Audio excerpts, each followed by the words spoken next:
Mən həmişə fəxr etmişəm. Bugün də fəxr edirəm ki, mən Azərbaycanlıyam.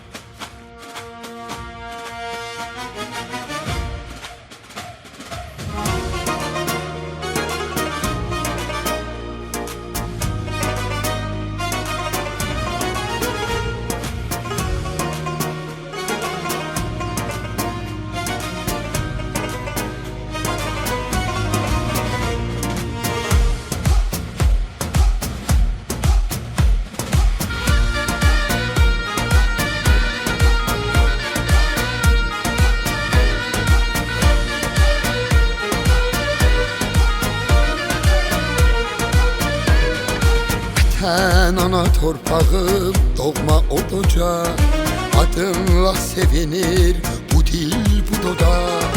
Vətən ana torpağım, doğma oduca, adınla sevinir bu dil bu doda.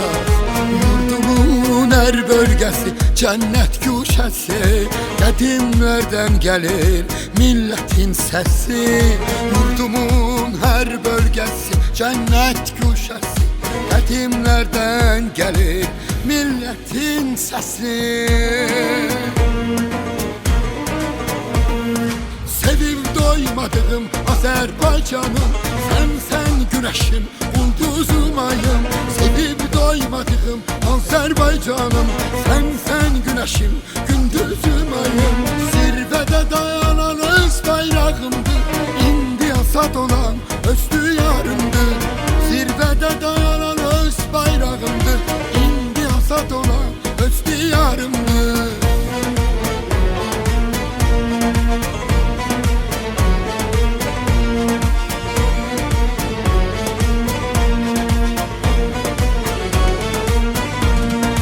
Odur torpağımın şah yadigarı, sen ulu önderin igid mərd oğlu.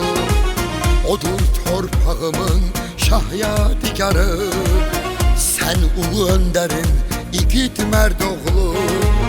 Fəxirlə çəkilir dünyada adın, yaşa min yaşa Azərbaycanım.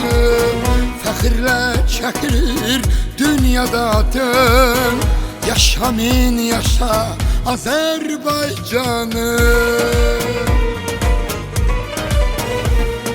Sevib doymadığım Azərbaycanım, sən güneşim, ulduzum ayım.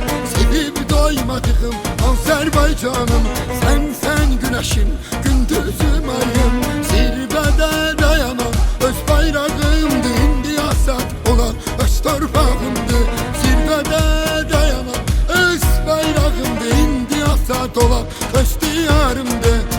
Azərbaycanın səsim, Azərbaycan mənim bəsim. Azərbaycanın səsim, Azərbaycan mənim bəsim.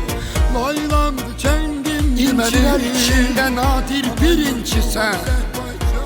Azərbaycanım, şərəfim, şanım, səninlə tanınırıq, ölməz diyarım.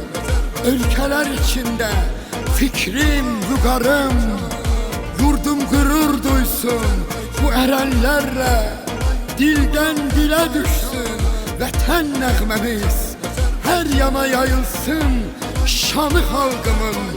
Sənsən həm pirimiz,